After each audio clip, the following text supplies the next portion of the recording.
বেশ কিছুক্ষণ ধরে বিছানায় এপাশ ওপাশ করে যখন জ্যোৎস্নার ঘুম এলো না, সে খানিকটা বিরক্ত হয়ে উঠে বসে বিরক্তিভরা কণ্ঠে বলে, ধুর, সেই ছোটবেলা থেকে লক্ষ্য করছি, যখনই কোথাও নতুন জায়গায় ঘুরতে গেছি তখনই কোথাও গিয়ে আমার ঘুম আসেনি। এখন দেখ, নিজের শ্বশুর বাড়ি এসেছি 1 সপ্তাহ হয়ে গেছে, তবু আমার 2 চোখে ঘুম নেই। দূর, ভালো লাগে না যেন। এই কথা বলে জ্যোৎস্না বিছানা ছেড়ে উঠে দরজা খুলে ঘরের বাইরে খোলা অন্ধকার লম্বা বারান্দায় বেরিয়ে এসে যখন বারান্দায় পায়চারি করতে থাকে, ঠিক সেই সময় জ্যোৎস্নার আপনা থেকেই দৃষ্টি চলে যায় বাড়ির পিছনের বড় অন্ধকার বাগানের দিকে। বাগানের দিকে দৃষ্টি চলে যেতেই জ্যোৎস্না দেখে তার শাশুড়ি মা করবী দেবী এক হাতে জ্বলন্ত হ্যারিকেন আর অন্য হাতে একটা বড় থালা নিয়ে অন্ধকার বাগান ধরে কোথায় যেন রাত 2টো নাগাদ হেঁটে যাচ্ছে। এই দৃশ্য দেখে জ্যোৎস্না তাড়াতাড়ি করে বারান্দার রেলিংয়ের ধারে এগিয়ে যায়, আর আকাশে ফুটে ওঠা গোল রূপালি চাঁদের আলোতে দেখে তার শাশুড়ি মা যে হাতে থালা ধরে রয়েছে সেই থালায় নানা ধরনের খাবার সাজানো রয়েছে। সরু চালের ভাত, পাতলা মুসুর ডাল, ইলিশ মাছের পাতুরি, চিংড়ি মাছের ভাপা, আরও নানা ধরনের খাবার। শাশুড়ি মাকে রাত 2টো নাগাদ খাবার দিয়ে অন্ধকার বাগানের ভেতর দিয়ে হেঁটে যেতে দেখে জ্যোৎস্না দাঁতে আঙুল দিয়ে আঙুল কামড়াতে কামড়াতে বেশ চিন্তিত গলায় বলে, মা এত রাতে কার জন্য খাবার নিয়ে যাচ্ছে বাগানের ভিতর দিয়ে? দেখতে হচ্ছে তো। এই কথা বলে জ্যোৎস্না অন্ধকার সিঁড়ি ধরে একতলায় নেমে আসে। তারপর খুব চুপিসারে ও সন্তর্পণে বাড়ির পিছনের খিড়কি দরজা খুলে বাড়ির পিছনের বাগানে যায় ও পা টিপে টিপে খুব সাবধানে তার শাশুড়ি মার পিছন পিছন হেঁটে যেতে লাগে, যাতে উনি দেখতে না পান। বেশ কিছুক্ষণ ধরে অন্ধকার আলো আঁধারি বাগান পেরিয়ে বাগানের শেষ প্রান্তে একটা ছোট্ট মাটির তৈরি কুঁড়ে ঘরের সামনে এসে দাঁড়ায় জ্যোৎস্নার শাশুড়ি মা। জ্যোৎস্না বাগানের একটা বড় গাছের আড়াল থেকে দেখে তার শাশুড়ি মা বেশ কিছুক্ষণ ধরে বাগানের এই দিক ওই দিক তাকিয়ে নিয়ে শাড়ির আঁচল থেকে চাবির গোছাটা খুলে একটা চাবি বের করে তারপর সেই কুঁড়ে ঘরের দরজার তালা খুলে টুক করে ঘরের ভেতর ঢুকে যায় ও সঙ্গে সঙ্গে দরজাটা বন্ধ করে দেয়। দরজাটা বন্ধ করে দিতেই জ্যোৎস্না ধীরে ধীরে গাছের আড়াল থেকে বেরিয়ে এসে ছোট মাটির কুঁড়ে ঘরের সামনে এসে দাঁড়াতেই ঘরের ভেতর থেকে শাশুড়ি মার গলা শুনতে পায়। উনি যেন ঘরের ভিতর কাকে একটা বলছেন, আয় মা, আয়, দেখ আমি তোর জন্য আজ নিজের হাতে যত্ন করে ইলিশ মাছের পাতুরি ও চিংড়ি ভাপা বানিয়েছি। তুই তো খেতে খুব ভালোবাসিস, বল, আয় খাবি, আয়। মাটির কুঁড়ে ঘরের ভেতর থেকে করবী দেবীর এই কথাগুলো শুনে জ্যোৎস্না নিজের কৌতূহল সামলাতে না পেরে সে মাটির কুঁড়ে ঘরের একটা জানালায় চোখ রাখতেই সে যা দেখে তা দেখে জ্যোৎস্নার সারা গায়ের লোম ভয়ে খাড়া হয়ে যায়। জ্যোৎস্না বিস্ফারিত দৃষ্টিতে দেখে তার শাশুড়ি মা মানে করবী দেবীর পায়ের কাছে নীল শাড়ি পরিহিত এক মহিলা বসে আছে, কিন্তু মহিলাটির মুখ থেকে শুরু করে শরীরের যেটুকু অংশ দেখা যাচ্ছিল সেই শরীরের অংশটুকু পুরো আগুনে ঝলসে পুড়ে গেছে। মহিলাটির শরীর আগুনে ঝলসে পুড়ে যাওয়ার জন্য মহিলাটির মুখ থেকে শুরু করে সারা শরীরের চামড়া খসে খসে পড়ছে ও সেই সব ক্ষতস্থান থেকে একটা সাদা তরল পদার্থ গলে গলে পড়ছে এবং সেই বিশ্রী দেখতে ভয়ঙ্কর রূপী মহিলাটি করবী দেবীর আনা খাবারের থালা থেকে খাবারগুলো বিশ্রীভাবে তুলে তুলে কড়মড় করে চিবিয়ে চিবিয়ে খাচ্ছে আর বিশ্রী ধরনের কান এঁটো করা হাসি হাসতে হাসতে বলছে কিছু করবী দেবীর উদ্দেশ্যে। আমার রোজ রাতে ভোগ চাই, ভোগ, নানা ধরনের ভোগ। তুই যদি আমাকে প্রতি রাতে ভোগ না দিস তাহলে তোর বাড়ির প্রত্যেকটা ছেলের বউ আমার হাতে মরবে। সেই বিশ্রীরূপী ভয়ঙ্কর মহিলাটির এই কথা শুনে করবী দেবী কাঁদো কাঁদো কণ্ঠে হাত জড়ো করে বলে, আলেয়া, আমি তোর কাছে হাত জোড় করে বলছি আলেয়া, তুই আমার ছেলের বউগুলোর কোনো ক্ষতি করিস না রে, দয়া কর। আমি তো তোকে কথা দিয়েছি যে রোজ রাতে তুই তোর ভোগ পাবি। রাত 2টো নাগাদ অন্ধকার বাগানের মাটির কুঁড়ে ঘরের মধ্যে এক বিশ্রী ভয়ঙ্কর রূপী মহিলাকে তার শাশুড়িমার সামনে বসে ওই রকম বিশ্রীভাবে ভয়ঙ্করভাবে আহার করতে দেখে জ্যোৎস্না নিজেকে আর সামলাতে না পেরে, স্নায়ুর উপর চাপ না সামলাতে পেরে ওইখানে অজ্ঞান হয়ে পড়ে যায়।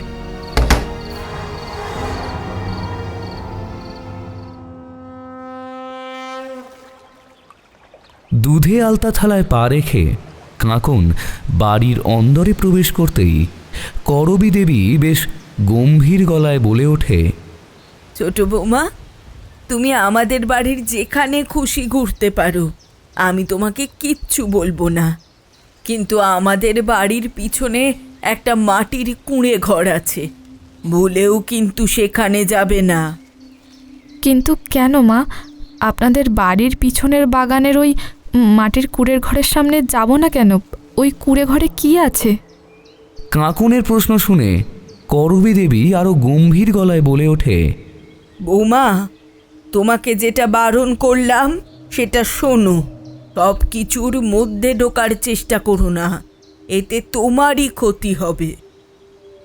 এই কথা বলে করবী দেবী জ্যোৎস্নার দিকে তাকিয়ে বলে, বড় বৌমা, ছোট বৌমাকে ঘরে নিয়ে যাও, ও তো এতটা দূর থেকে এসেছে, এখন ওর ভালো করে বিশ্রাম দরকার, কাল আবার অনেক আচার অনুষ্ঠান আছে, সব তো মানতে হবে নাকি?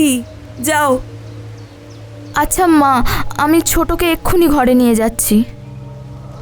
জ্যোৎস্না করবী দেবীকে এই কথা বলে কাঁকনের দিকে তাকিয়ে বলে, চল বোন, দোতলায় চল, তোমার ঘরটা দোতলাতেই। এই কথা বলে জ্যোৎস্না কাঁকনকে দোতলায় বিশ্রাম নেওয়ার জন্য নিয়ে যায়। মাত্র 4 দিন হলো কাঁকন ডালিমগঞ্জ গ্রামের জমিদার আদিত্যনারায়ণ চৌধুরীর ছোট ছেলে প্রদীপের স্ত্রী হিসাবে চৌধুরী বাড়িতে পদার্পণ করেছে ঠিকই, কিন্তু কাঁকনের নতুন শ্বশুরবাড়িতে এসে সমানে মনে হতে থাকে যে তার শ্বশুরবাড়ির প্রতিটি আনাচে কানাচে কোনো গুপ্ত রহস্য লুকিয়ে আছে। সেই সঙ্গে কিন্তু কী গুপ্ত রহস্য লুকিয়ে আছে তা কাঁকন কিছুতেই বুঝতে পারে না। মাত্র 4 দিন হলো কাঁকন শ্বশুরবাড়িতে এসেছে। 4 দিন পর 5ম দিনের মাথায় একদিন সন্ধ্যাবেলা কাঁকনের সঙ্গে একটা অদ্ভুত ঘটনা ঘটে। সেটা ঠিক ঘটনা বলা ঠিক হবে না, কাঁকন একটা অদ্ভুত জিনিস দেখে। ঘড়িতে তখন ঠিক সন্ধ্যা 6:30 বাজে। কাঁকন ঠাকুর ঘর থেকে সন্ধ্যা দিয়ে বেরিয়ে একতলার রান্নাঘর পেরিয়ে যখন বাড়ির সামনে খোলা উঠোনের দিকে যাচ্ছিল, ঠিক সেই সময় কাঁকন শুনতে পায় তার শাশুড়ি মা তার বড় যাকে বলছে, জ্যোৎস্না, ও জ্যোৎস্না, তুমি আজ ভালো করে ছানার পায়েস আর ধোকার ডালনা রান্না করো। আজকে কিন্তু আলেয়া ছানার পায়েস আর ধোকার ডালনা খেতে চেয়েছে। ওকে যদি এই খাবার দুটো ভালো করে রান্না করে না দেওয়া হয়, ও যে কী অনর্থ বাঁধাবে ভগবানই জানে। তুমি কিন্তু এই দুটো রান্না ভালো করে করো, ঠিক আছে? আচ্ছা মা, তুমি কোনো চিন্তা করো না, আমি এই দুটো রান্না আলেয়ার জন্য ভালো করেই রান্না করব। কিন্তু মা, এইরকম আর কতদিন কত বছর ধরে চলবে বলো তো? এবার আপনি এর কিছু একটা সুরাহা করুন। ও যদি দিনের পর দিন রাতের পর রাত এরকম সুন্দর সুন্দর ভোগ পেতে থাকে, তার এই অশুভ শক্তি তো ভয়ঙ্কর হয়ে উঠছে দিনের পর দিন। এরকম ও যদি নিজের অজান্তে এই বাড়ির কারোর ওপর ভয়ঙ্কর আঘাত আনে, তখন আমরা কি করব মা? জানি না গো বড় বৌমা, এই রকম আর যে কতদিন চলবে তুমি তো সবই জানো, এ আমার গুরুদেবের নির্দেশ। ওনার কথা যদি না মেনে চলি, তাহলে যে ওই শয়তানির রোষে পড়ে আমরা সকলে ধ্বংস হয়ে যাব গো, সকলে একেবারে ধ্বংস হয়ে যাব। রান্নাঘরের বাইরে থেকে কাঁকন তার শাশুড়িমা ও বড় জার এইসব কথাবার্তা শুনে কাঁকন বিড়বিড় করে বলে ওঠে, আলেয়াকে 5 দিন হলো এই বাড়িতে এসেছি, আলেয়া নামে কোনো মেয়েকে দেখিনি তো।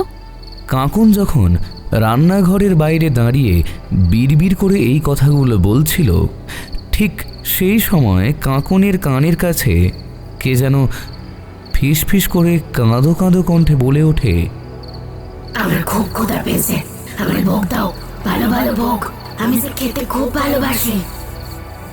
পিছনের দিক থেকে একটা মহিলা কণ্ঠের ফিসফিসানি গলার আওয়াজ পেতেই কাঁকন চট করে পিছন ফিরে তাকায় ঠিকই, কিন্তু কাউকেই দেখতে পায় না। পিছন ফিরে কাউকে দেখতে না পেয়ে কাঁকন সন্ধ্যা প্রদীপ নিয়ে অন্ধকার উঠোনের দিকে এগিয়ে যেতে যেতে বেশ ভয় মিশ্রিত কণ্ঠে বলে, পিছন থেকে একটা মহিলা কণ্ঠস্বর শুনতে পেলাম না এক্ষুনি, কিন্তু মহিলা কণ্ঠস্বরটা কার? এই কথা বলে কাঁকন অন্ধকার খোলা উঠোনের মাঝখানে দাঁড়িয়ে উঠোনের মাঝখানে তুলসী তলায় যেই সন্ধ্যা প্রদীপটা দিতে যাবে, হঠাৎ কাঁকনের দৃষ্টি চলে যায় উঠোনের এক কোণায়, যেখানে বড় ধানের গোলা ছিল। সেই ধানের গোলার দিকে কাঁকনের দৃষ্টি নিক্ষেপ হতেই সে দেখে ধানের গোলার সামনে নীল শাড়ি পরিহিত এক মহিলা দাঁড়িয়ে আছে আর কাঁকনের দিকে এক দৃষ্টি দিয়ে তাকিয়ে আছে।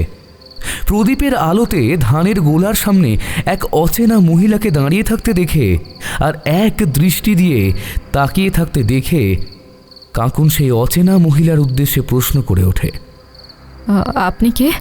আর আপনি এইভাবে আমার দিকে তাকিয়ে রয়েছেন কেন? কাঁকন মহিলাটিকে এই প্রশ্ন করতেই কাঁকন দেখে মহিলাটির সঙ্গে সঙ্গে কোথায় যেন অদৃশ্য হয়ে গেল। কাঁকন এইরকম গা শিরশির করা অদ্ভুত দৃশ্য দেখে সে কোনো রকমে তুলসীতলায় প্রদীপ দিয়ে বাড়ির অন্দরে নিজের ঘরে ছুটে চলে আসে আর ভয় মিশ্রিত কণ্ঠে বলতে থাকে, কিছুক্ষণ আগে উঠোনে ধানের গোলার সামনে যে মহিলাটিকে দেখলাম, সে কোনো মানুষ না, অশরীরী। কাঁকন যখন মনে মনে এই কথা বলছিল, ঠিক সেই সময় কাঁকনের পিছন দিক থেকে একটা গলা শোনা যায়, এই ছোট, আমার সঙ্গে রান্নাঘরে একটু চল না, আজ রাতে অনেক রান্না বান্না আছে, আমার সঙ্গে একটু হাতে হাতে করবি, চল। পিছন দিক থেকে জ্যোৎস্নার গলা শুনে কাঁকন পিছন ফিরে তাকিয়ে দেখে তার বড় যা জ্যোৎস্না ঘরের বাইরে দাঁড়িয়ে আছে আর কাঁচুমাচু মুখ করে বলছে, এই ছোট, আমার সঙ্গে রান্নাঘরে চল, আজ অনেক রান্না বান্না আছে, আমার সঙ্গে একটু হাতে হাতে করবি, চল তো।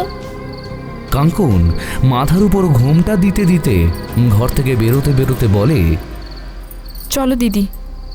কাঁকন নিজের ঘর থেকে বেরোনোর সময় খেয়াল করল না যে তার বিছানার পাশে কাঁকন কিছুক্ষণ আগে উঠোনে ধানের গোলার সামনে নীল শাড়ি পরিহিতা যে মহিলা অশরীরীকে দেখেছিল, সেই মহিলা অশরীরী দাঁড়িয়ে আছে কাঁকনের বিছানার পাশে আর কাঁকনের দিকে তাকিয়ে একটা চাপা নীরব হাসি হাসছে। রাত তখন 1:45। হঠাৎ একটা চাপা অস্বস্তিতে কাঁকনের ঘুমটা ভেঙে যায়। ঘুমটা ভেঙে যেতেই কাঁকন উঠে বসে ঘরের সিলিংয়ের দিকে তাকাতেই দেখে ফ্যানটা ঘুরছে না ও সারা ঘর অন্ধকার গুমোট হয়ে রয়েছে। কারেন্ট গেছে দেখে কাঁকন অন্ধকার গুমোট ঘরে গরম লাগছে দেখে সে দরজা খুলে খোলা লম্বা অন্ধকার বারান্দায় বেরিয়ে আসে হাওয়া খাওয়ার জন্য।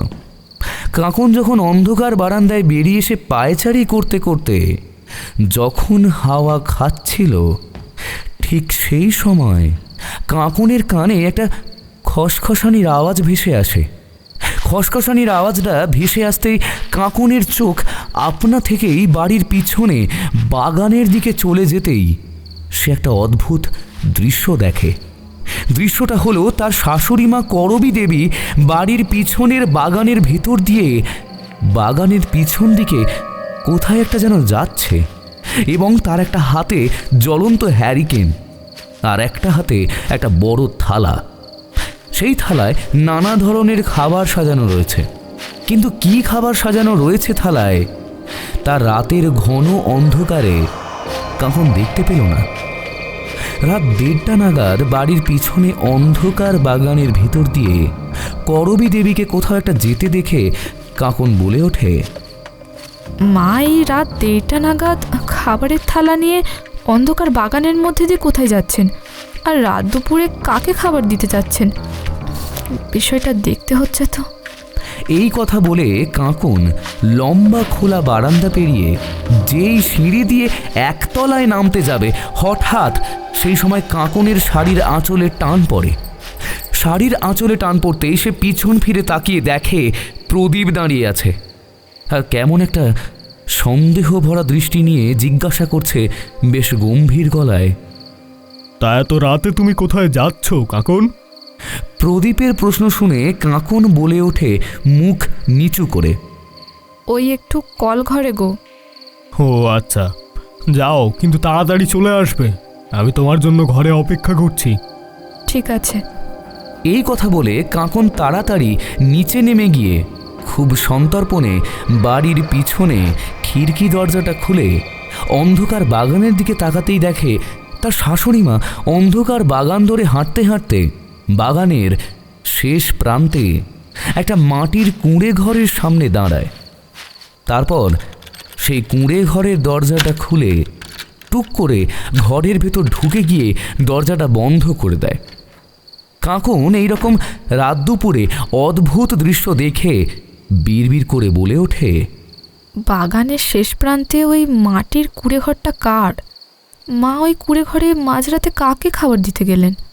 ওই ঘরে আছেটা কি? সন্ধ্যাবেলায় মায়ের মুখে আলেয়া বলে একটা মেয়ের কথা শুনছিলাম, ওই মেয়েটা কুঁড়ে ঘরে থাকে না তো? এরপর কাকন বেশিক্ষণ না দাঁড়িয়ে খিড়কি দরজাটা আবার বন্ধ করে উপরে নিজের ঘরে শুতে চলে আসে, আর মনে মনে একই কথা ভাবতে থাকে, বাগানের শেষ প্রান্তে ওই মাটির কুঁড়ে ঘরটা কার? মা ওই কুঁড়ে ঘরে মাঝরাতে কাকে খাবার দিতে গেলেন? ওই ঘরে আছেটা কি? সন্ধ্যাবেলায় মায়ের মুখে আলেয়া বলে একটা মেয়ের কথা শুনছিলাম, ওই মেয়েটা কুঁড়ে ঘরে থাকে না তো?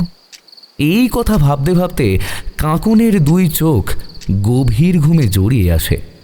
ও কাকন ঘুমোতে ঘুমোতে স্বপ্ন দেখে সন্ধ্যাবেলায় উঠোনে ধানের গোলার সামনে যে নীল শাড়ি পরিহিত মহিলাকে দেখেছিল, সেই মহিলা স্বপ্নে এসে বলছে বেশ বড় বড় গোল গোল চোখ করে, ধোকার ডালনাটার ছানার পায়েসটা কি সুন্দর রান্না করেছিস, তোর হাতে রান্না খুব ভালো, আমি খুব তৃপ্তি করে খাই জানিস। স্বপ্নটা দেখা মাত্রই কাকনের ঘুমটা ভেঙে যায় ও সে ধরফর করে উঠে বসে আর বেশ ভয় মিশ্রিত কণ্ঠে বলে,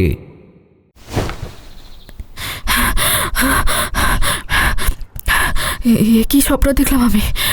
স্বপ্নে যে মেয়েটাকে দেখলাম ওই কি আলেয়া? আর মেয়েটি জানলো কি করে আমি ছানার পায়েস ও ধোকার ডালনা রান্না করেছি?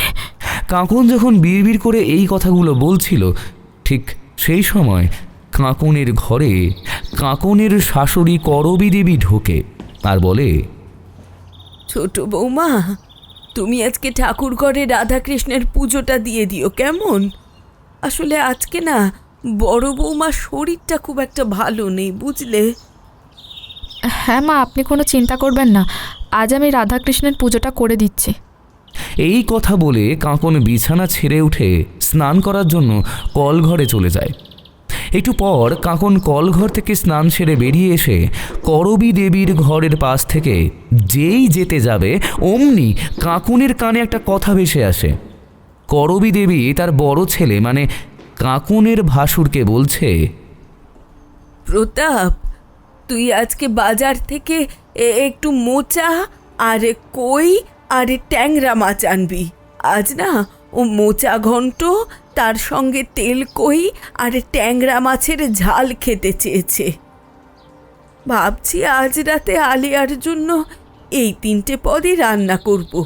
করবী দেবীর এই কথা শুনে কাকন বলে ওঠে করবী দেবীর দিকে তাকিয়ে। মা আজ রাতে ওই মাটির কুড়ে ঘরে কাকে খাবার দিতে যায় আজ আমাকে যেভাবেই হোক দেখতেই হবে। সেই সঙ্গে ওই ঘরে কে থাকে আমাকে জানতেই হবে, যেভাবেই হোক।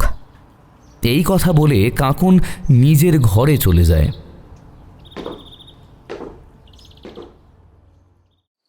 ঘড়িতে রাত 1টা বাজে দেখে কাকুন ধীরে ধীরে বিছানা ছেড়ে উঠে ও খুব সন্তর্পণে পা টিপে টিপে বন্ধ দরজার কাছে যায়। গিয়ে খুব সাবধানে দরজাটা খোলে যাতে প্রদীপের ঘুম না ভেঙে যায়। এরপর কাকুন খুব সন্তর্পণে দরজাটা খুলে অন্ধকার বারান্দায় বেরিয়ে আসে। বেশ কিছুক্ষণ সময় ধরে কাকুন অন্ধকার বারান্দায় পায়চারি করতে থাকে, যখন ঠিক সেই সময় কাকুনের কানে একটা খসখসানির আওয়াজ ভেসে আসে। একটা খসখসানির আওয়াজ ভেসে আসতেই কাকুন তাড়াতাড়ি করে বারান্দার রেলিংয়ের ধারে যেতেই দেখে তার শাশুড়িমা আগের দিনের মতো একটা হাতে হ্যারিকেন ও অন্য হাতে একটা খাবারের থালা নিয়ে অন্ধকার বাগানের ভেতর দিয়ে হেঁটে যাচ্ছে। কাকুন এই দৃশ্য দেখে তাড়াতাড়ি করে সিঁড়ি দিয়ে নিচে নেমে বাড়ির পিছনে খিড়কি দরজা খুলে অন্ধকার বাগানে যায় ও খুব চুপিসারে ও খুব সন্তর্পণে পা টিপে টিপে করবী দেবীর পিছন পিছন যায়। বেশ কিছুক্ষণ সময় ধরে অন্ধকার বাগানের ভেতর দিয়ে করবী দেবীর পিছন হাঁটার পর বাগানের শেষ প্রান্তে একটা মাটির কুঁড়ে ঘরের সামনে করবী দেবী এসে দাঁড়ায়। কাকুন বাগানের একটা বড় গাছের আড়াল থেকে দেখে তার শাশুড়িমা মাটির কুঁড়ে ঘরের সামনে এসে বেশ কিছুক্ষণ সময় ধরে চারিদিকটা একবার দেখে নিয়ে মাটির কুঁড়ে ঘরের দরজাটা খুলে টুক করে ঘরের ভেতর ঢুকে দরজাটা বন্ধ করে দেয়। করবী দেবীকে ঘরের ভেতর ঢুকে যেতে দেখে কাকুন ধীরে ধীরে গাছের আড়াল থেকে বেরিয়ে এসে মাটির কুঁড়ে ঘরটার সামনে এসে দাঁড়ায় আর দেখে কুঁড়ে ঘরে যে একটা জানালা আছে সেটা বেশ ভালোভাবে বন্ধ। কাকুন এই দৃশ্য দেখে বলে ওঠে, কুঁড়ে ঘরের জানলা তো বন্ধ দেখছি, ঘরের ভিতর কে আছে বা দেখবো কি করে, যে মা তার জন্য খাবার নিয়ে আসছে এত রাতে। কাকুন যখন বিড়বিড় করে এই কথাগুলো বলছিল ঠিক সেই সময় ভেতর থেকে করবী দেবীর গলা শোনা যায়। দেখ মা, তুই গতকালে মোচা ঘন্ট আর তেল কই আর ট্যাংরা মাছের ঝাল খেতে চেয়েছিলি না? তাই তোর জন্য তোর পছন্দের এই 3টে পদ রান্না করেছি। এ বলতো মা, কেমন হয়েছে? করবী দেবীর এই কথা শেষ হতেই কাকুন একটা হিসহিসে মহিলা কণ্ঠস্বর শুনতে পায়। সেই মহিলা হিসহিসে কণ্ঠে বলছে, কবে কবে আমার মহাভোগ পাবো? আর কতদিন মহাভোগের জন্য অপেক্ষা করব? আমি যেন অপেক্ষা করতে পারছি না। মহিলাটির এইরূপ কথা শুনে করবী দেবী বলে ওঠে, তোর মহাভোগ পাওয়ার জন্য তো তোকে 1 বছর অপেক্ষা করতে হবে মা, তবে তো তুই মহাভোগ পাবি। সে যে এখন গর্ভধারণ করেনি, গর্ভধারণ করলেই তোকে আমি সঙ্গে সঙ্গে জানাবো। করবী দেবী ও মহিলাটির কথা শুনে কাকুন বিড়বিড় করে বলে ওঠে, মা কার গর্ভধারণের কথা বলছে? কে গর্ভধারণ করবে? আর মহাভোগে কি দেয়া হবে? কাকুন যখন মনে মনে এই কথাগুলো বলছিল ঠিক সেই সময় কাকুনের কাঁধে একটা হাত পড়ে। কাঁধে হাত পড়তেই কাকুন ভয়ে চমকে উঠে পিছনে ফিরতেই দেখে প্রদীপ দাঁড়িয়ে আছে আর রাগত দৃষ্টি দিয়ে তাকিয়ে আছে। রাগত কণ্ঠে বলছে, কাকুন, বলি তুমি এত রাতের অন্ধকারে এই বাগানে একা একা কি করছো? আর ওই মাটির কুঁড়ে ঘরের দিকে তাকিয়েই বা দেখছো কি? বলি চলো, এখন আমার সঙ্গে ঘরে চলো। এই কথা বলতে বলতে প্রদীপ কাকুনকে টানতে টানতে বাড়ির অন্দরে নিজের ঘরে নিয়ে যায়। কাকুনকে ঘরে নিয়ে যেতেই কাকুন প্রদীপকে প্রশ্ন করে ওঠে বেশ জোর গলায়, তোমার মা রোজ 1:30-2 নাগাদ ওই মাটির কুঁড়ে ঘরে কাকে খাবার দিতে যায় প্রদীপ? ওই ঘরে কে থাকে? কাকুনের প্রশ্ন শুনে প্রদীপ আরও জোর গলায় বলে ওঠে, মা ওই ঘরে কাকে খাবার দিতে যায় সেটা জেনে তুমি কি করবে? তুমি বাড়ির বউ হয়েই থাকবে। বাড়ির ভেতরকার খবর জেনে তোমার কোনো লাভ নেই। তুমি যদি বাড়ির ভেতরকার খবর জানতে চাও, এতে তোমারই ক্ষতি হবে কিন্তু কাকুন।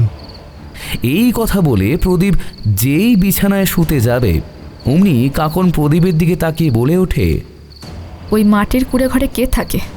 তোমার মা ওই কুড়ে ঘরে কাকে খাবার দিতে যান আমি সব একদিন জানবো। তুমি দেখে নিও প্রদীপ।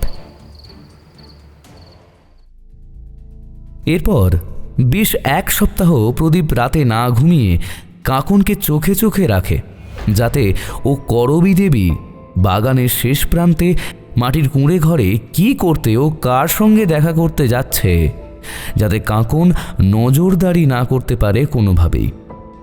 1 সপ্তাহ কেটে যাওয়ার পর একদিন সকালে রান্নাঘরে কাকন ও তার বড় যা জ্যোৎস্না দুজনে একসঙ্গে গল্প করতে করতে রান্না করছিল। হঠাৎ কাকন বটিতে সবজি কাটতে কাটতে জ্যোৎস্নাকে প্রশ্ন করে ওঠে,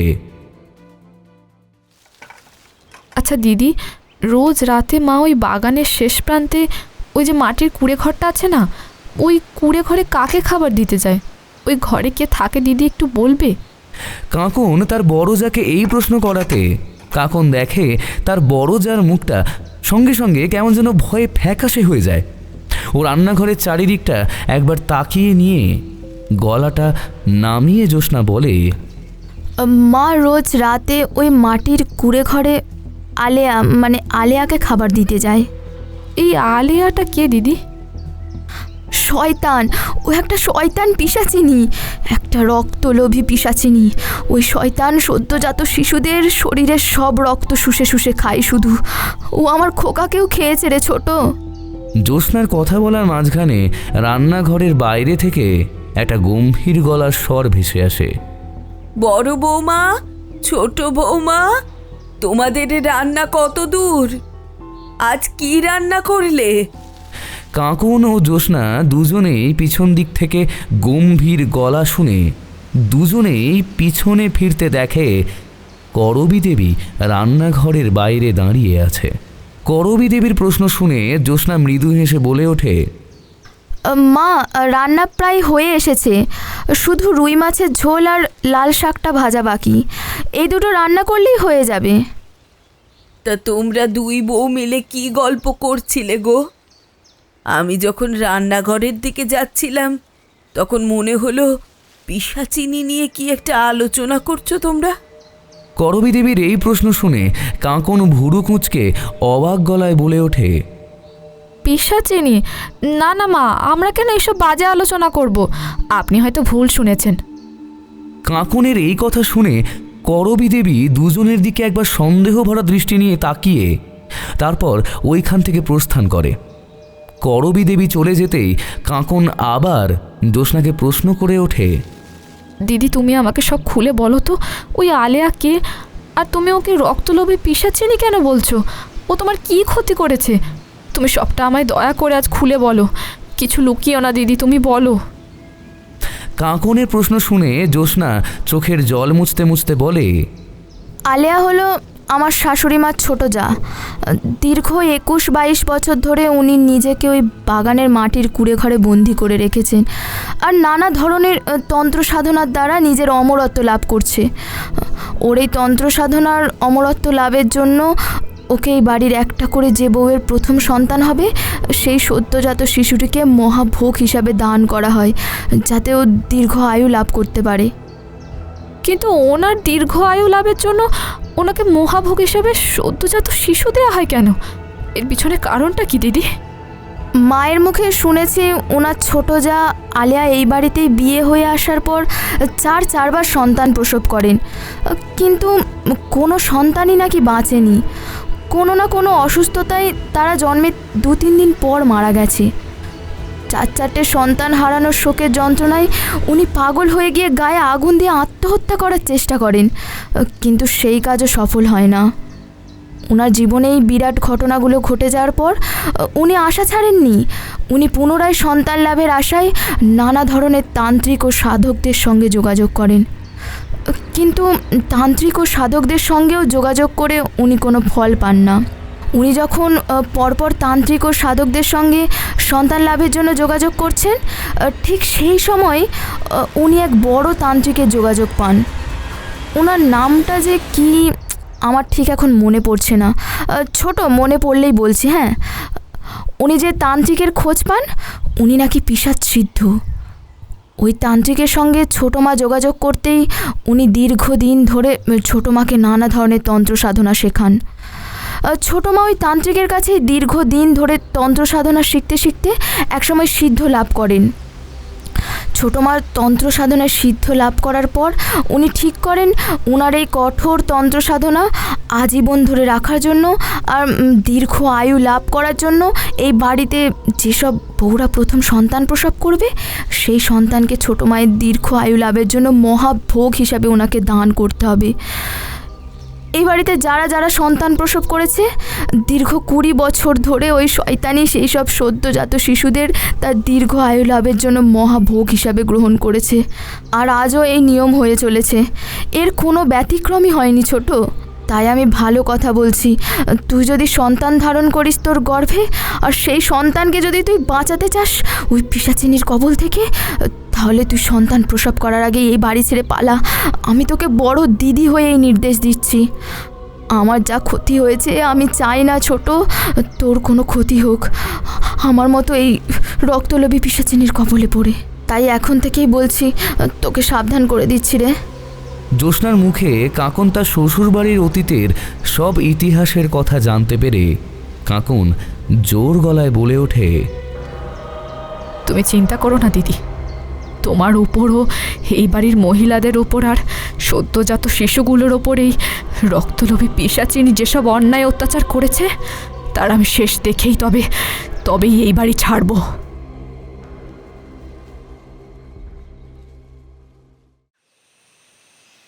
কিরে কাকন, তুই আমাকে এই বাড়ি থেকে তাড়াবি ভেবেছিস? চিরদিনের মতো তাড়াবি? পারবি না, আমাকে এই বাড়ি থেকে তাড়াতে পারবি না। আমি এই বাড়িতেই থাকবো, আর তোর গর্ভে যে সন্তান আসবে আমি তাকে মহাভোগ হিসেবে গ্রহণ করব। ঘুমের মধ্যে হঠাৎ এইরকম একটা ভয়ঙ্কর স্বপ্ন দেখে কাকনের ঘুমটা ভেঙে যায়। ঘুমটা ভেঙে যেতেই কাকন ধরফরিয়ে বিছানার উপরে উঠে বসে শাড়ির আঁচল দিয়ে মুখে ও গলায় জমে থাকা ঘামগুলো মুছতে মুছতে হাঁপাতে হাঁপাতে ভয় মিশ্রিত কাঁপা কাঁপা গলায় বলে,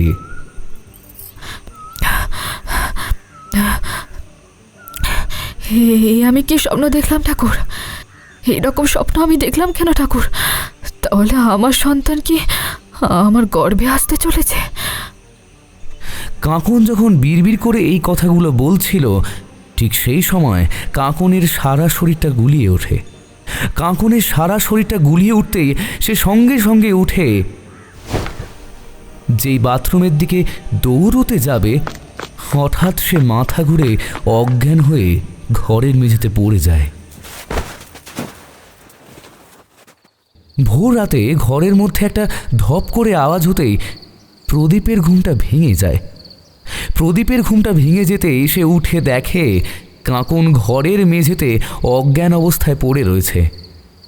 কাকনকে ঘরের মেঝেতে অজ্ঞান অবস্থায় পড়ে থাকতে দেখে প্রদীপ চিৎকার করে বাড়ির সবাইকে ডাকতে থাকে, মা, বড় বৌদি, তোমরা কোথায়? তাড়াতাড়ি আমার ঘরে এসো। আরে দেখো, কাকন মাথা ঘুরে অজ্ঞান হয়ে পড়ে গেছে।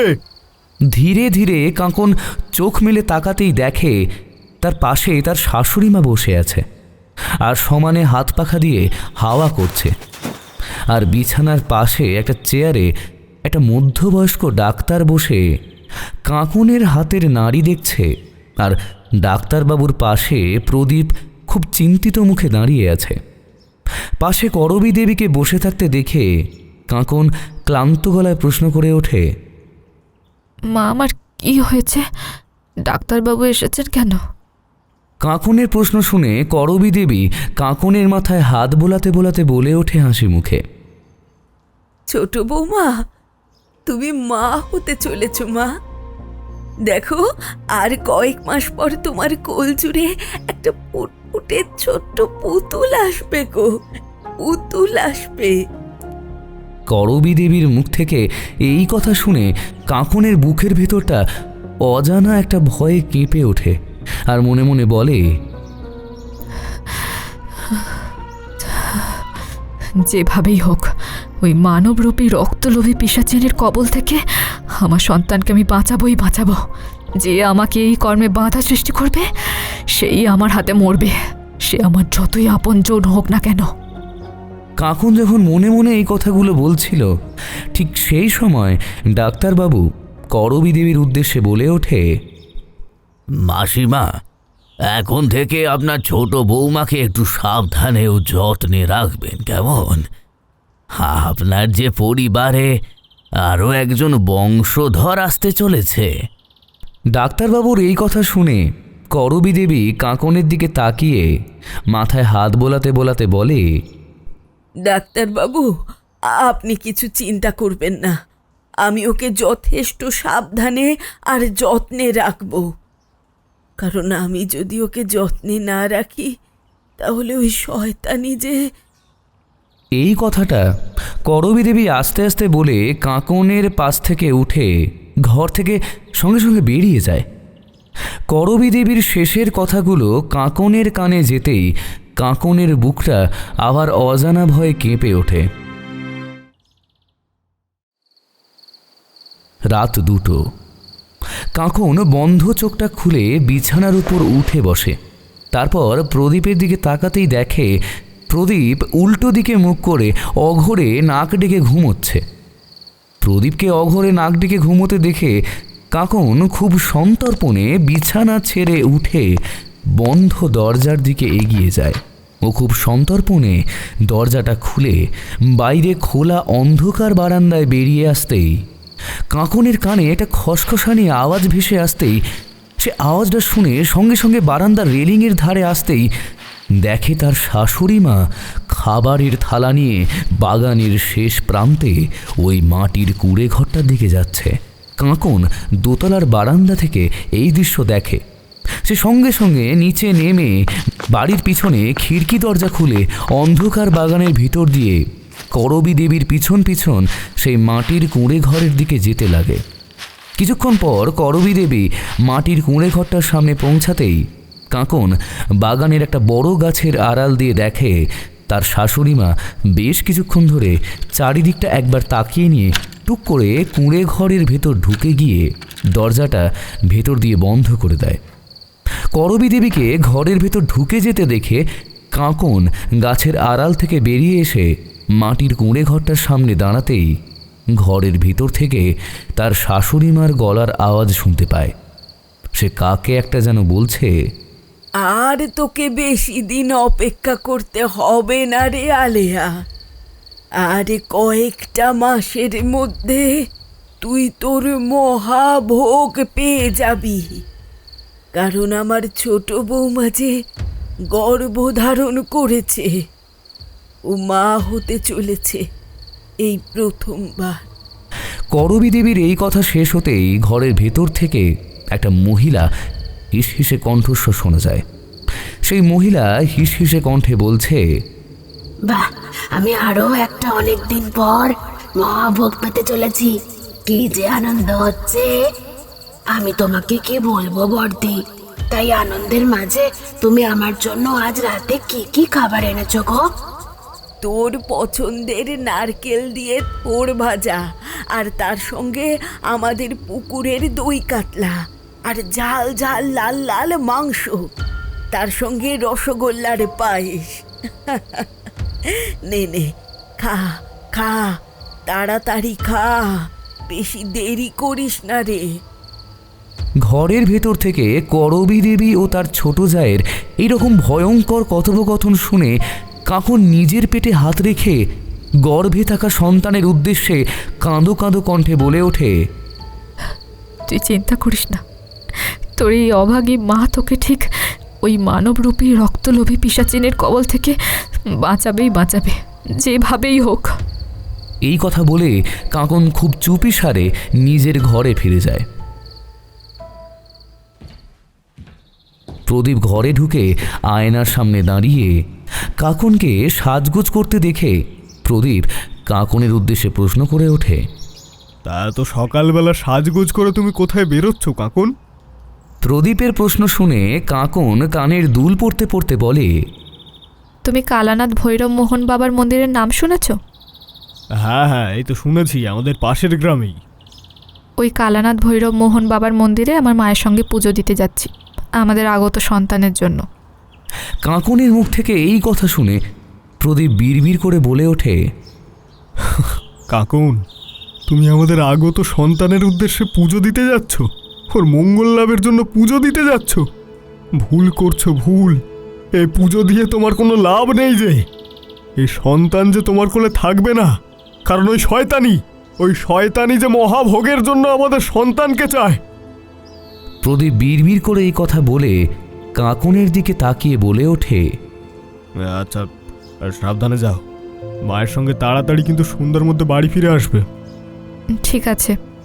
এই কথা বলে কাঁকন ঘর থেকে বেরিয়ে যাওয়ার আগে আর চোখে প্রদীপের দিকে তাকিয়ে বলে, তুমি চিন্তা করো না প্রদীপ, আমাদের আগত সন্তানের আগামী দিনে ওই শয়তানি যাতে কিছু ক্ষতি না করতে পারে, তার জন্যই আমি ওই মন্দিরে যাচ্ছি। এবার পাপীর বিনাশ হবেই হবে।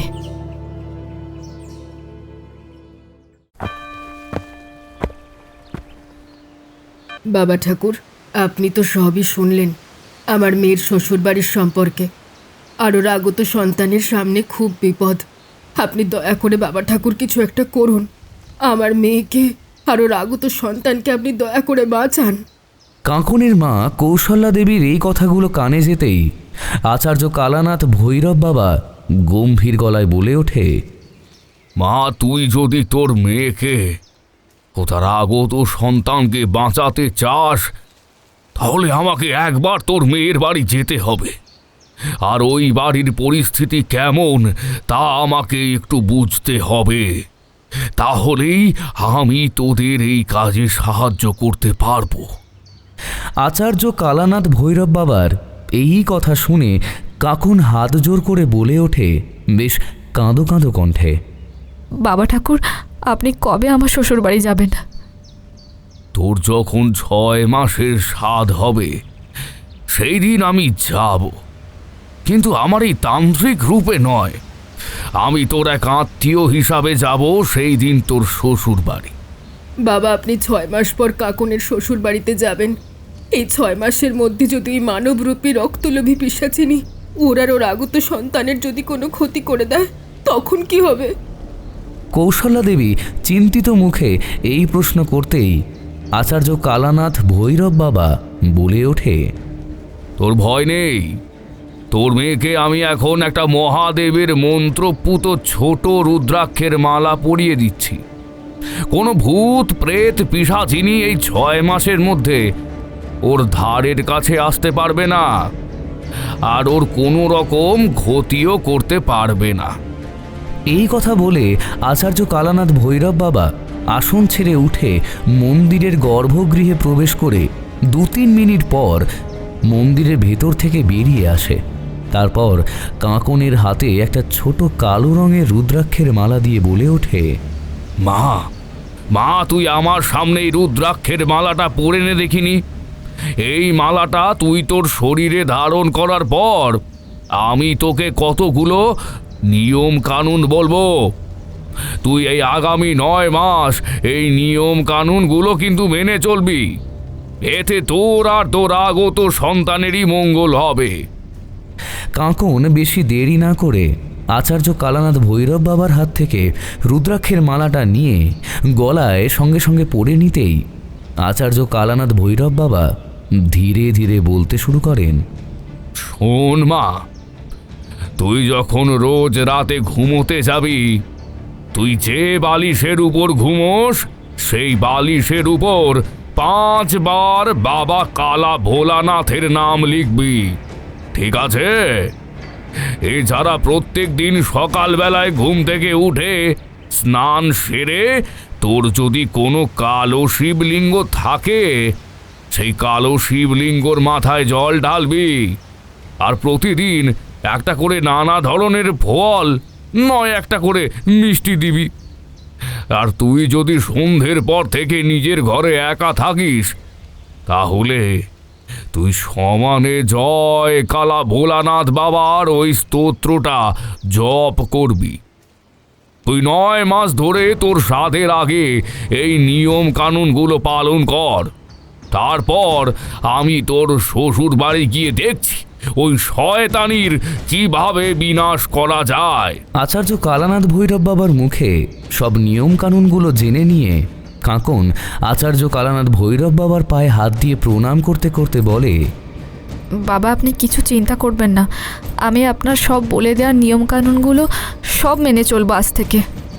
এরপর কাঁকন আচার্য কালানাথ ভৈরব বাবার আশীর্বাদ নিয়ে শ্বশুরবাড়ি ফিরে আসে এক বুক ভয় নিয়ে। এরপর বেশ 3-4 দিন কাঁকন আচার্য কালানাথ ভৈরব বাবার বলে দেওয়া নিয়ম কানুনগুলো যখন মেনে চলছিল, 3-4 দিন পর 5ম দিনের মাথায় সকালে কাঁকনের সঙ্গে একটা অদ্ভুত ঘটনা ঘটে। 5ম দিনের মাথায় কাঁকন সকালবেলায় ঘুম থেকে উঠে স্নান সেরে নিজের ঘরের সিংহাসনে যখন কালো শিবলিঙ্গের মাথায় দুধ ঢালছিল, ঠিক সেই সময় কাঁকন তার কানের কাছে একটা মহিলার হিসহিসে কণ্ঠ, সেই সঙ্গে কিছু কথা শুনতে পায়। সেই মহিলা হিসহিসে কণ্ঠে বলছে, তুই যতই তোর আগত সন্তানকে বাঁচানোর এই নিয়ম কানুনগুলো কর, তোর গর্ভের সন্তানকে আমি কিছুতেই আমার কবল থেকে বাঁচতে দেব না। আমি আমার মহাভোগ হিসেবে তোর সন্তানকে গ্রহণ করব। পিছন দিক থেকে মহিলার হিসহিসে কণ্ঠটা শুনে কাঁকন ভয়ে ভয়ে পিছন ফিরে তাকায় ঠিকই, কিন্তু কাউকেই দেখতে পায় না, কিন্তু অনুভব করে তার আশেপাশে অদৃশ্য কেউ একটা যেন আছে। ঘরের মধ্যে অদৃশ্য এক অশরীরীর উপস্থিতি টের পেয়ে কাঁকন কালো শিবলিঙ্গের দিকে তাকিয়ে হাত জোর করে সমানে কালা ভোলানাথ বাবার নাম জপ করতে থাকে। কাঁকনের সঙ্গে সেদিন সকালে ওই রকম একটা অদ্ভুত ঘটনা ঘটার পর ওই দিন সন্ধ্যাবেলায় আবার কাঁকনের সঙ্গে আরও একটা অদ্ভুত ঘটনা ঘটে। ঘটনাটা হলো, কাঁকন সেই দিন সন্ধ্যাবেলায় ঘরে একা বসে খুব মন দিয়ে একটা গল্পের বই পড়ছিল আর মুখে সমানে কালা ভোলানাথ বাবার জপ করছিল। ঠিক সেই সময় হঠাৎ করেই ঘরের আলোগুলো দপদপ করে নিভতে জ্বলতে শুরু করে। সেই সঙ্গে একটা হাসির আওয়াজ শোনা যায়। ঘরের মধ্যে আলোগুলো হঠাৎ করে জ্বলতে নিভতে দেখে আর হাসির আওয়াজ শুনে কাঁকন বই পড়া থামিয়ে ঘাড় ঘুরিয়ে ঘরের এইদিক ওইদিক তাকাতে যখন দেখে তার খাট থেকে 3 হাত দূরে নীল শাড়ি পরিহিতা এক মহিলা দাঁড়িয়ে আছে, আর মহিলার মুখ থেকে শুরু করে শরীরের নানা জায়গায় আগুনে ঝলসে পুড়ে গেছে। খাটের সামনে এক ভয়ঙ্কর বিশ্রী রূপী মহিলাকে দাঁড়িয়ে থাকতে দেখে কাঁকন ভয় না পেয়ে বুকে সমস্ত সাহস ও শক্তি সঞ্চয় করে আরও জোরে জোরে কালানাথ ভোলা বাবার নাম জপ করতে থাকে আর বলতে থাকে, জয় কালানাথ ভোলা বাবার জয়। তুমি আমাকে আর আমার আগত সন্তানকে ওই শয়তানের কবল থেকে রক্ষা করো। বেশ কিছুক্ষণ ধরে কাঁকন এই নাম জপ করার পর দেখে তার বিছানার সামনে যে ভয়ঙ্কর রূপী মহিলা দাঁড়িয়েছিল সে আর নেই। সে কোথায় যেন অদৃশ্য হয়েছে ও ঘরের অবস্থা আগের মতোই স্বাভাবিক হয়ে গেছে। এরপর পরপর টানা 9 মাস ধরে কাঁকনের সঙ্গে নানা ধরনের অদ্ভুত ঘটনা ঘটে, কিন্তু সেই সব অদ্ভুত ঘটনার হাত থেকে কাঁকন ও তার আগত সন্তান বেঁচে যায়। 9 মাস কেটে যাওয়ার পর কাঁকনের শাশুড়ি করবী দেবী কাঁকনের ধুমধাম করে সাধের আয়োজন করে ও কাঁকনের সাধের দিন কাঁকনের বাপের বাড়ির আত্মীয় হিসেবে আচার্য কালানাথ ভৈরব বাবা কাঁকনের শ্বশুর বাড়িতে আসেন এবং কাঁকনের সাধের অনুষ্ঠান চলাকালীন কাঁকনের হঠাৎ করেই প্রসব যন্ত্রণা ওঠে। কাঁকনের প্রসব যন্ত্রণা উঠতেই প্রদীপ সঙ্গে সঙ্গে কাঁকনকে নিয়ে গাড়ি করে তাদের গ্রামে সদর হাসপাতালে নিয়ে যাওয়ার জন্য যেই যেতে যাবে ঠিক সেই সময় করবী দেবী বলে ওঠে প্রদীপের উদ্দেশ্যে, প্রদীপ, ছোট বৌমাকে নিয়ে হাসপাতালে যাওয়া যাবে না।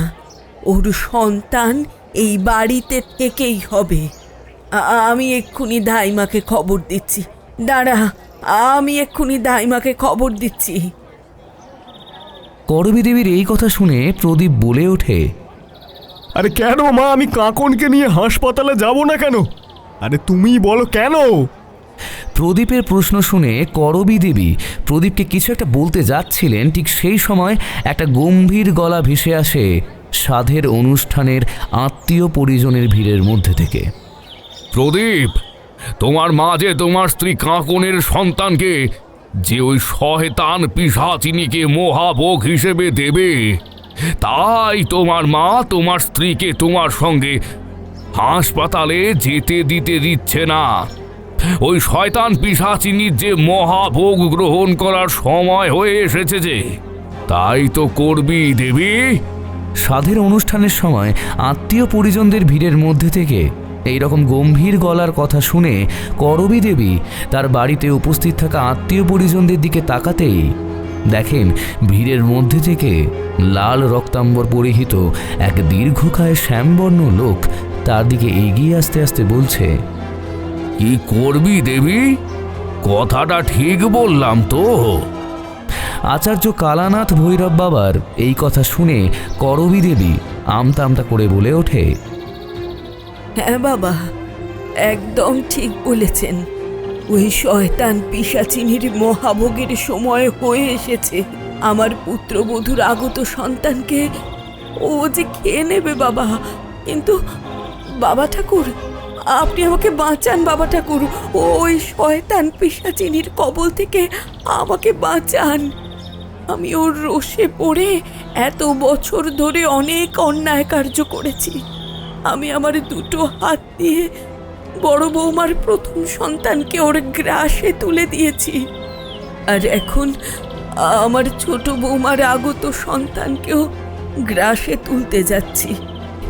বাবা, দয়া করে আমাকে আর আমার ছোট বৌমার আগত সন্তানকে বাঁচান বাবা ঠাকুর। এই কথা বলে করবী দেবী আচার্য কালানাথ ভৈরব বাবার পায়ে পড়ে হাউমাউ করে কাঁদতে থাকে। করবী দেবীকে পায়ে পড়ে কাঁদতে দেখে আচার্য কালানাথ ভৈরব বাবা বলে ওঠে, আমাদেরকে কাঁদিস বাঁচান না মা, বাবা। শান্ত হ। তোকে কয়েকটা কথা এখন আমি বলবো, সেই কথাগুলো মন দিয়ে শোন আগে। এই কথা বলে আচার্য কালানাথ ভৈরব বাবা করবী দেবীর কানে কয়েকটা ফিসফিস করে কিছু কথা বলতেই করবী দেবী সেই কথাগুলো কিছুক্ষণ শুনে নিয়ে বেশ ভয় মিশ্রিত কণ্ঠে বলে, বাবা, আপনি যা কাজগুলো করতে বললেন এ তো খুবই কঠিন কাজ বাবা। আমি কি পারবো? মনে সাহস আনলে অবশ্যই পারবি মা। নে নে নে নে নে আর দেরি করিস না। কাকুনকে হাসপাতালে ভর্তি করে এসে যে যে কাজগুলো দিয়েছি সেই কাজগুলো তাড়াতাড়ি করে ফেল দেখিনি। আমি তোর সঙ্গে সব সময় থাকবো, কোনো ভয় নেই তোর। রাত 2টো, গভীর রাত। শিমুল গাছে কালো পেঁচাটা অনবরত বিশ্রী সুরে তারস্বরে চিৎকার করে যাচ্ছে যখন, ঠিক সেই সময় করবী দেবী অন্ধকার বাগান পেরিয়ে বাগানের শেষ প্রান্তে মাটির কুঁড়ে ঘরটার সামনে এসে দাঁড়ায়। ও তার 2 হাতে ধরা রয়েছে সাদা রঙের একটা ছোট্ট জিনিস, কিন্তু সেটা যে ঠিক কী জিনিস অন্ধকারের মধ্যে তা বোঝা গেল না। কিন্তু সেই ছোট সাদা জিনিসটার ভিতর দিয়ে অনবরত একটা চাপা কান্নার আওয়াজ ভেসে আসছে। করবী দেবী বেশ কিছুক্ষণ ধরে মাটির কুঁড়ে ঘরটার সামনে দাঁড়িয়ে এইদিক ওইদিক তাকিয়ে নিয়ে মাটির কুঁড়ে ঘরের দরজা খুলে টুক করে ঘরের ভেতর ঢুকে পড়ে, আর কার একটা যেন উদ্দেশ্যে হেসে বলে ওঠে, দেখ আলেয়া, আজ তোর জন্য তোর মহাভোগ এনেছি। তোর মহাভোগ গ্রহণ করবি না? তোর ভোগ, তোর এত দিনের ইচ্ছে যে আজ পূর্ণ হতে চলেছে রে। আয়, তোর মহাভোগ গ্রহণ কর। এই কথা বলে করবী দেবী তার হাতে ধরে থাকা সাদা জিনিসটা ঘরের কোণে বসে থাকা এক বিশ্রী ভয়ঙ্কর রূপী মহিলার দিকে এগিয়ে দেয়।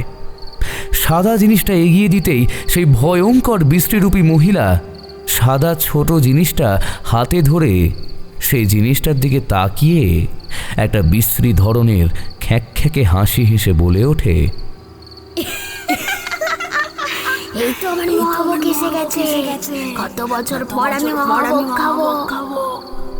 এই কথা বলে আলেয়া সাদা জিনিসটা নিয়ে যেই মুখের সামনে ধরে খেতে যাবে অমনি কোথা থেকে একটা লোহার ত্রিশূল এসে আলেয়া মানে ওই শয়তান পিশাচিনীর হাতে লাগতেই সাদা জিনিসটা হাত থেকে ছিটকে মাটিতে পড়ে যায়।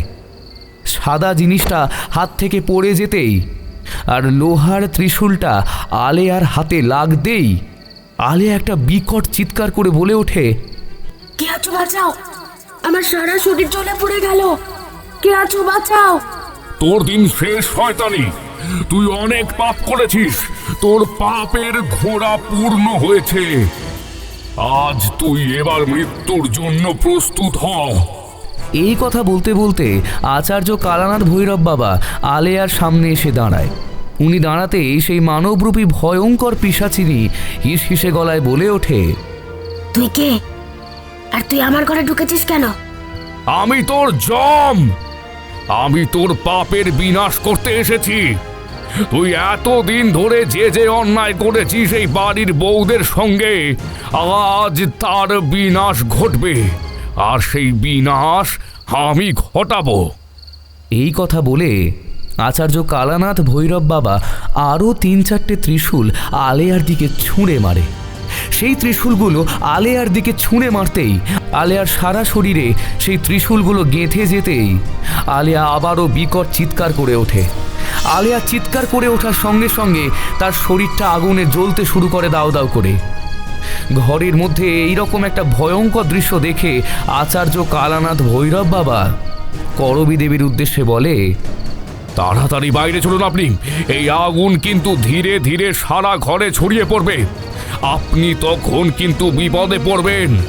আচার্য কালানাথ ভৈরব বাবার এই কথা শুনে করবী দেবী আচার্য কালানাথ ভৈরব বাবার সঙ্গে তাড়াতাড়ি মাটির কুঁড়ে ঘরটা থেকে বাইরে বেরিয়ে দাঁড়াতেই মাটির কুঁড়ে ঘরটা সঙ্গে সঙ্গেই আগুনে জ্বলে ওঠে ও সেই সঙ্গে ঘরের ভেতর থেকে আলেয়ার শেষ চিৎকারের আওয়াজ শোনা যায়।